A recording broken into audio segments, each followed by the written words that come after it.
ओम नमो भगवते वासुदेवाय नमः। नमस्कार दोस्तों, आप सभी का मेरे YouTube चैनल मायरा बॉयज़ में हार्दिक स्वागत है। आज की इस वीडियो में हम आपको बृहस्पतिवार व्रत कथा सुनाएंगे।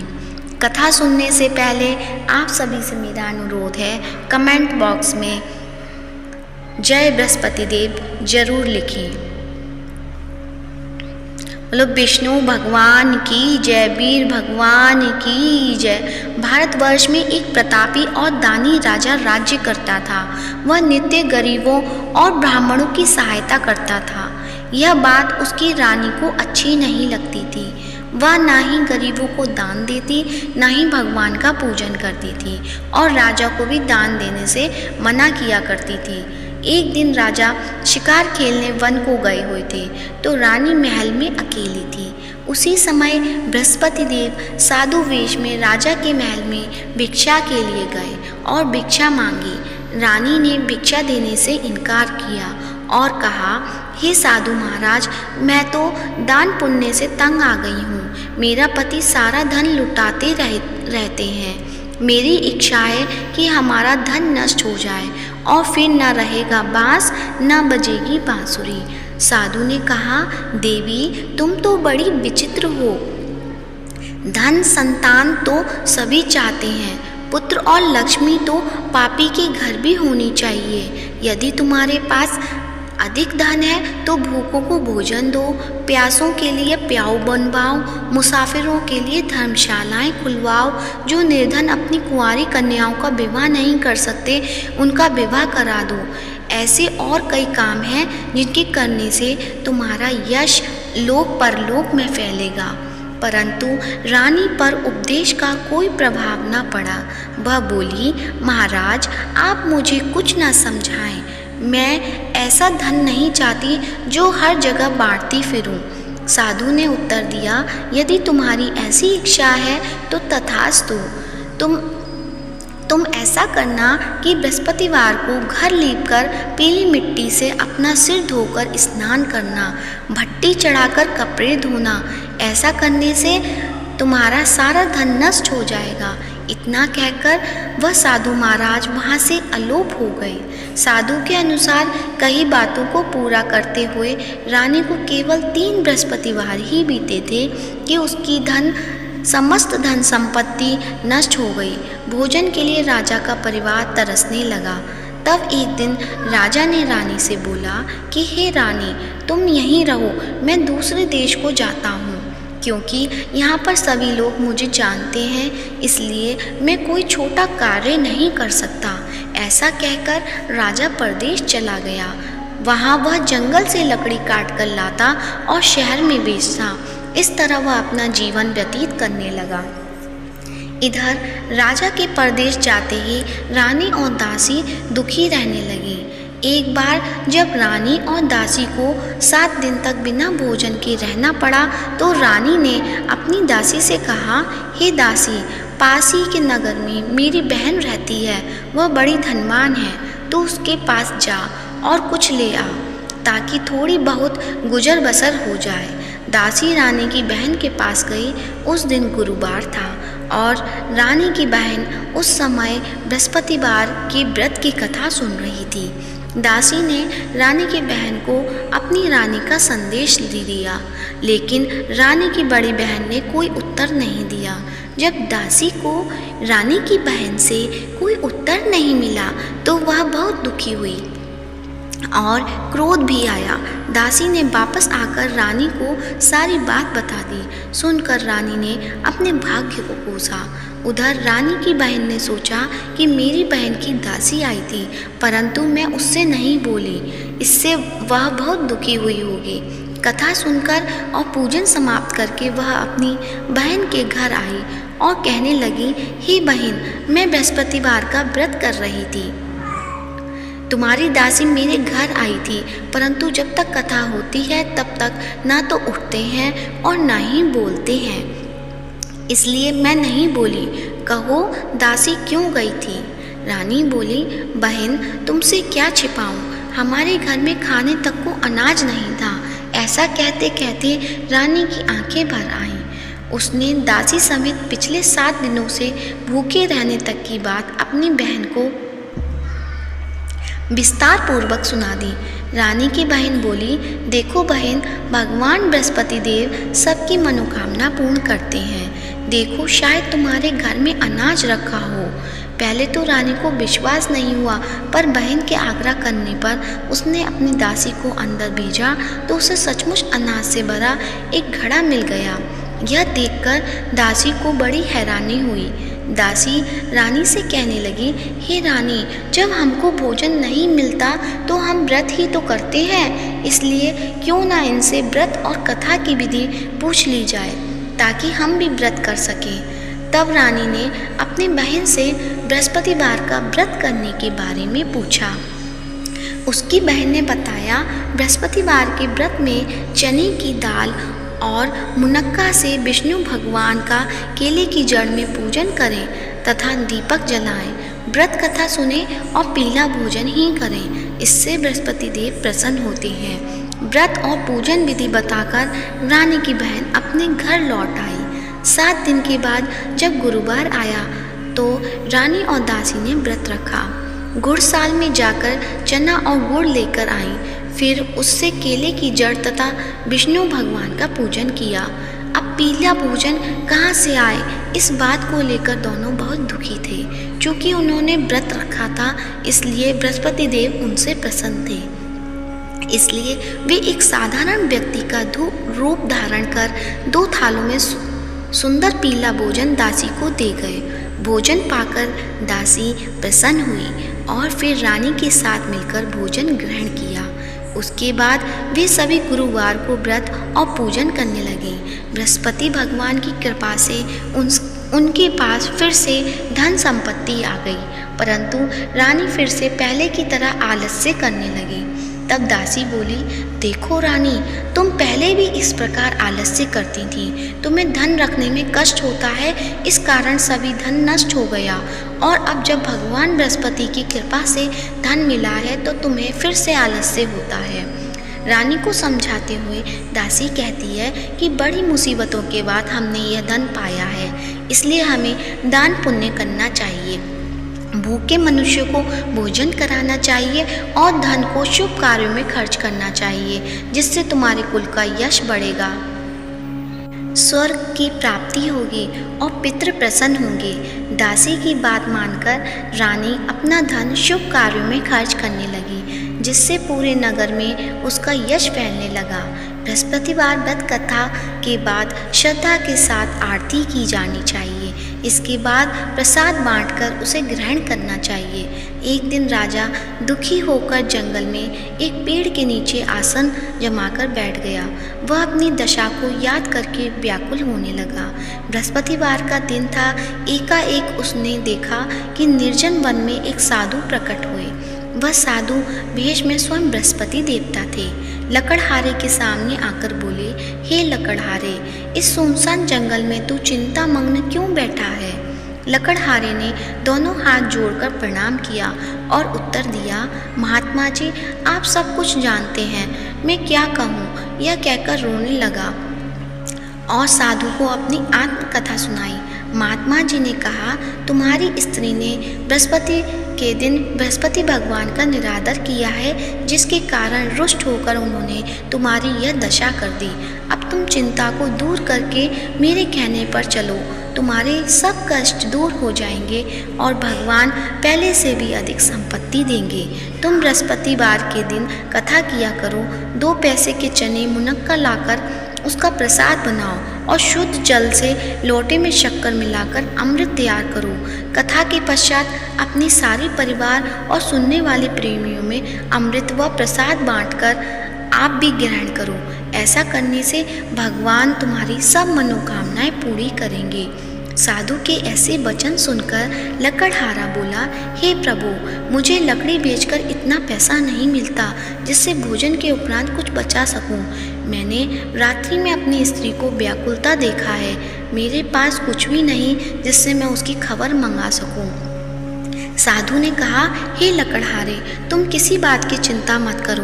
बृहस्पति के दिन तुम रोजाना की तरह लकड़ियां लेकर शहर को जाओ। तुमको रोज से दुगना धन प्राप्त होगा, जिससे तुम भली भांति भोजन कर लोगे तथा बृहस्पति देव की पूजा का सामान भी आ जाएगा। इतना कहकर साधु अंतर ध्यान हो गए। धीरे धीरे समय बीतता होने पर भी फिर वही बृहस्पतिवार का दिन आया। लकड़हारा जंगल से लकड़ी काटकर किसी शहर में बेचने गया। उसे उस दिन और दिन से भी अधिक पैसा मिला। राजा ने चना गुड़ आदि लाकर गुरुवार का व्रत किया। उस दिन से उसके सभी क्लेश दूर हुए। परंतु जब दोबारा गुरुवार का दिन आया तो बृहस्पतिवार का व्रत करना भूल गया। इस कारण बृहस्पति भगवान नाराज हो गए। उस दिन उस नगर के राजा ने विशाल यज्ञ का आयोजन किया तथा शहर में यह घोषणा करा दी कि कोई भी मनुष्य अपने घर में भोजन न बनावे, न आग जलावे। समस्त जनता मेरे यहाँ भोजन करने आवे। इस आज्ञा को जो न मानेगा उसे फांसी की सजा दी जाएगी। इस तरह की घोषणा संपूर्ण नगर में करवा दी। राजा की आज्ञा अनुसार शहर के सभी लोग भोजन करने गए, लेकिन लकड़हारा कुछ देर से पहुंचा। इसलिए राजा उसको अपने साथ घर लिवा ले गए और ले जाकर भोजन करा रहे थे तो रानी की दृष्टि उस खूंटी पर पड़ी जिस पर उसका हार लटका हुआ था। वह वहां पर दिखाई नहीं दिया। रानी ने निश्चय किया कि मेरा हार इस मनुष्य ने चुरा लिया है। उसी समय सिपाहियों को बुलाकर उसको कारागार में डलवा दिया। जब लकड़हारा कारागार में पड़ गया और बहुत दुखी होकर विचार करने लगा कि न जाने कौन से पूर्व जन्म के कर्म से मुझे यह दुख प्राप्त हुआ है, और उसी साधु को याद करने लगा जो कि जंगल में मिला था। उसी समय तत्काल बृहस्पति देव साधु के रूप में प्रकट हुए और उसकी दशा को देखकर कहने लगे, अरे मूर्ख, तूने बृहस्पति देव की कथा नहीं करी, इस कारण मुझे दुख प्राप्त हुआ है। अब चिंता मत कर। बृहस्पतिवार के दिन कारागार के दरवाजे पर 4 पैसे पड़े मिलेंगे। उससे तू बृहस्पति देव की पूजा करना तो सभी कष्ट दूर हो जाएंगे। बृहस्पति के दिन उसे 4 पैसे मिले। लकड़हारे ने कथा कही। उसी रात्रि को बृहस्पति देव ने उस नगर के राजा को स्वप्न में कहा, हे राजा, तुमने जिस आदमी को कारागार में बंद कर दिया गया है वह निर्दोष है, वह राजा है, उसे छोड़ देना। रानी का हार उसी खूंटी पर लटका है। अगर तू ऐसा नहीं करेगा तो मैं तेरे राज्य को नष्ट कर दूंगा।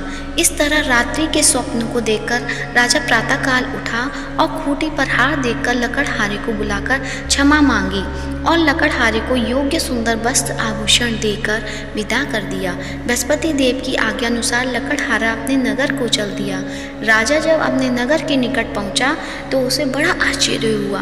नगर में पहले से भी अधिक बाग, तालाब, कुएं, बहुत सी धर्मशाला, मंदिर आदि बन गई हैं। राजा ने पूछा, यह किसका बाग और धर्मशाला है? तब नगर के सब लोग कहने लगे, यह सब रानी और दासी का है। उन्हें आश्चर्य हुआ और गुस्सा भी आया। जब रानी ने यह खबर सुनी कि राजा आ रहे हैं तो उन्होंने बांदी से कहा कि हे दासी, देख, राजा हमको कितनी बुरी हालत में छोड़ गए थे। हमारी ऐसी हालत देखकर वह लौट ना जाए, इसलिए तू दरवाजे पर खड़ी हो जा। आज्ञानुसार दासी दरवाजे पर खड़ी हो गई। राजा आए, उन्हें अपने साथ लेवा लाई। तब राजा ने क्रोध करके अपनी रानी से पूछा कि यह धन कैसे प्राप्त हुआ है। तब उन्होंने कहा, हमें यह सब धन बृहस्पति देव की इस व्रत कथा से प्राप्त हुआ है। राजा ने निश्चय किया कि 7 रोज बाद तो सभी बृहस्पति देव का पूजन करते हैं, परंतु मैं प्रतिदिन दिन में 3 बार कहानी तथा रोज व्रत किया करूँगा।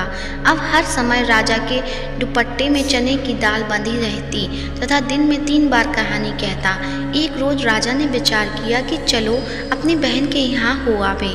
इस तरह निश्चय कर राजा घोड़े पर सवार होकर अपनी बहन के यहाँ को चलने लगा। मार्ग में उसने देखा कि कुछ आदमी एक मुर्दे के लिए जा रहे हैं। उन्हें रोककर राजा कहने लगा, अरे भाइयों, मेरी बृहस्पति देव की कहानी सुन लो। वे बोले, लो, हमारा तो आदमी मर गया, इनको अपनी कथा की पड़ी है। परंतु कुछ आदमी बोले, अच्छा कहो, हम तुम्हारी कथा भी सुनेंगे। राजा ने दाल निकाली और जब कथा आदि हुई कि मुर्दा हिलने लग गया, और जब कथा समाप्त हो गई तो राम राम करके मनुष्य उठकर खड़ा हो गया। आगे मार्ग में उसे एक किसान खेत में हल चलाता मिला। राजा ने उसे देख और उससे बोला, अरे भैया, तुम मेरी बृहस्पतिवार की कथा सुन लो। किसान बोला, जब तक मैं तेरी कथा सुनूंगा तब तक 4 हरिया जोत लूँगा। जा अपनी कथा किसी और को सुनाना। इस तरह राजा आगे चलने लगा। राजा के हटते ही बैल पछाड़ खाकर गिर गए तथा किसान के पेट में बड़ी जोर का दर्द होने लगा। उस समय उसकी माँ रोटी लेकर आई। उसने जब यह देखा तो अपने पुत्र से सब हाल पूछा और बेटे ने सभी हाल कह दिया। तो बुढ़िया दौड़ी दौड़ी उस घुड़सवार के पास गई और उससे बोली कि मैं तेरी कथा सुनूंगी, तो अपनी कथा मेरे खेत पर चलकर ही कहना। राजा ने बुढ़िया के खेत पर जाकर कथा कही, जिसके सुनते ही वह बैल उठ खड़े हुए तथा किसान के पेट का दर्द भी बंद हो गया। राजा अपनी बहन के घर पहुंचा। बहन ने भाई की खूब मेहमानी की। दूसरे रोज प्रातःकाल राजा जगा तो वह देखने लगा कि सब लोग भोजन कर रहे हैं। राजा ने अपनी बहन से कहा, ऐसा कोई मनुष्य है जिसने भोजन नहीं किया हो? मेरी बृहस्पतिवार की कथा सुन ले। बहन बोली, हे भैया, यह देश ऐसा ही है कि पहले यहाँ लोग भोजन करते हैं, बाद में अन्य काम करते हैं। अगर कोई पड़ोस में हो तो देख आऊं। वह ऐसा कहकर देखने चली गई, परंतु उसे कोई भी ऐसा व्यक्ति नहीं मिला जिसने भोजन ना किया हो। अतः वह एक कुम्हार के घर गई जिसका लड़का बीमार था। उसे मालूम हुआ कि उसके यहाँ 3 रोज से किसी ने भोजन नहीं किया है। रानी ने अपने भाई की कथा सुनने के लिए कुम्हार से कहा। वह तैयार हो गया। राजा ने जाकर बृहस्पतिवार की कथा कही, जिसको सुनकर उसका लड़का ठीक हो गया। अब तो राजा की प्रशंसा होने लगी। एक रोज राजा ने अपनी बहन से कहा कि हे बहन, हम अपने घर जाएंगे, तुम भी तैयार हो जाओ। राजा की बहन ने अपनी सास से कहा। सास ने कहा, हाँ चली जा, परंतु अपने लड़के को मत ले जाना, तेरे भाई की कोई औलाद नहीं है। बहन ने अपने भैया से कहा, हे भैया, मैं तो चलूँगी पर बालक नहीं जाएगा। राजा बोला, जब कोई बालक नहीं चलेगा तब तुम ही क्या करोगी? बड़े दुख मन से राजा अपने नगर को लौट आया।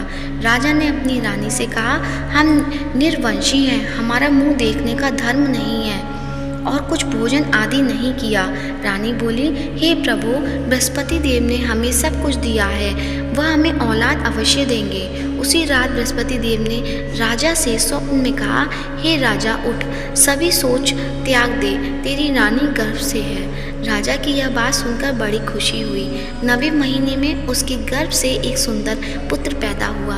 तब राजा बोला, हे रानी, स्त्री बिना भोजन के रह सकती है पर बिना कहे नहीं रह सकती। जब मेरी बहन आवे तुम उससे कुछ कहना मत। रानी ने सुनकर हाँ कर दिया। जब राजा की बहन ने यह शुभ समाचार सुना तो वह खुश हुई तथा बधाई लेकर अपने भाई के यहाँ आई। तभी रानी ने कहा, घोड़ा चढ़कर तो नहीं आई, गधा चढ़ी आई।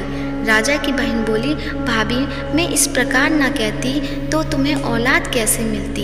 बृहस्पति देव ऐसे ही हैं, जैसे जिसके मन में कामना है सभी को पूर्ण करते हैं। जो सद्भावना पूर्वक बृहस्पतिवार का व्रत करता है और कथा पढ़ता है अथवा सुनता है, दूसरों को सुनाता है, बृहस्पति देव उसकी सभी मनोकामना पूर्ण करते हैं। भगवान बृहस्पति देव उसकी सदैव रक्षा करते हैं। संसार में जो मनुष्य सद्भावना पूर्वक से भगवान जी का पूजन व्रत सच्चे हृदय से करते हैं, उनकी सभी मनोकामनाएं पूर्ण करते हैं। जो सच्ची भावना से रानी और राजा ने उनकी कथा का गुणगान किया तो उनकी सभी इच्छाएं बृहस्पति देव जी ने पूर्ण की थी।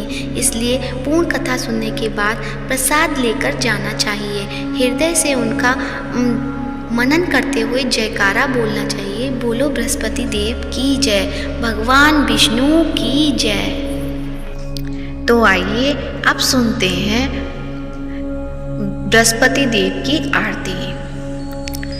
ओम जय बृहस्पति देवा, स्वामी जय बृहस्पति देवा।